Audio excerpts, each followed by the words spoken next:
Greetings guys, welcome back to the channel. Today I bring to you something that's not actually guitar related, because it's a bike.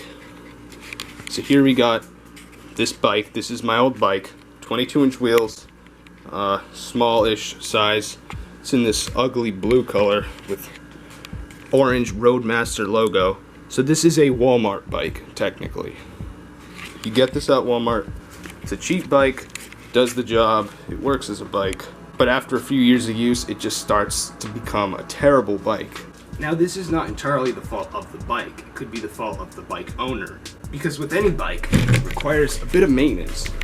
So with this bike in particular, the brakes have been kept in good condition. They work fine. The pads are fine. I've actually replaced them. And the shifters here use the Shimano grip shift. Now all of these parts are technically cheap parts, but they are quality parts. They are meant to last probably about 10 years. Now they are not really high quality parts, but if you keep your bike clean and make sure to lubricate everything and keep these cables solid, like replace your cables, that can be a huge factor. If you keep everything intact, your bike can actually last a long time and be very reliable. Now you may see I clearly in the beginning showed my hatred for this color of this bike. So the first thing I'm going to do to make this bike look brand new and sick is I'm going to give it a sick new paint job.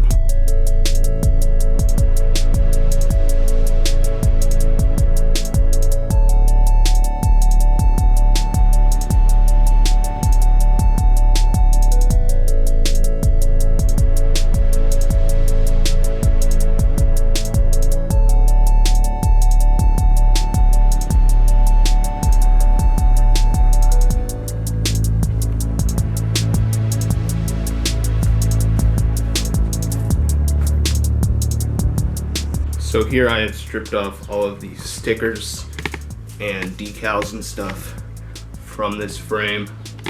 And now I'm going to take some steel wool and sand it all down.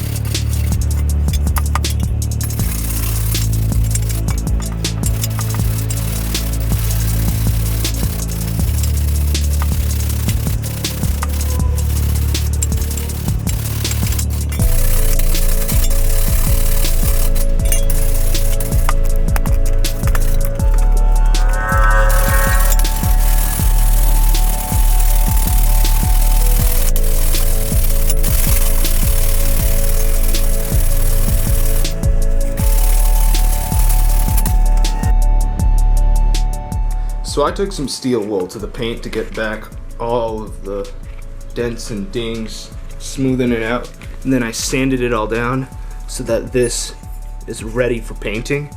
Now some people would take off all the paint down to the bare metal, but honestly that is a lot of work. This alone took me almost an hour to do all this. I mostly used that block of sanding thing, I don't know what you call it, but it came out pretty good, I'd say. And now I can get to painting. So I have hung this up to paint. I masked off every area where I do not want paint to be on. And as you can see, this is sanded down. I sanded it down to 220 grit to make sure the paint has a nice surface to grip onto. And I will be painting the base coat flat black RUSTOLEUM Painter's Touch. Now, this isn't professional bike painting paint, but I've used this for numerous different projects before, and I really like it, so this is what I'm using.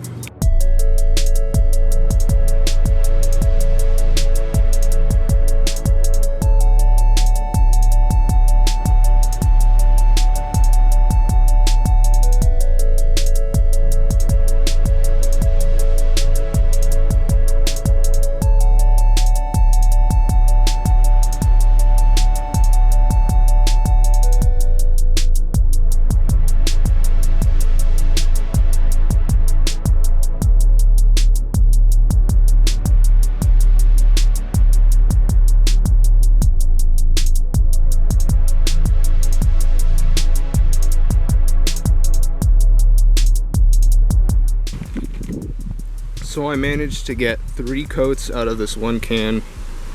I think it looks decent. It's a matte finish, so I don't really care about how the roughness of it is. I might sand it down, I'm not sure yet. But I'm probably gonna leave it outside for tonight because the weather is nice here. And I don't think it'll get attacked by an animal, so hopefully it survives. So it is day 2 and I got this can of RUSTOLEUM Painter's Touch in real orange. What I'm gonna do here is I'm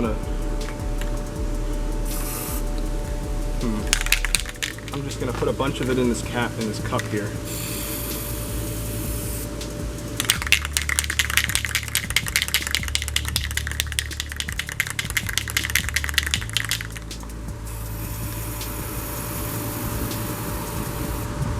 That should be enough. Now what I can do is I'm going to take the brush, flick it on.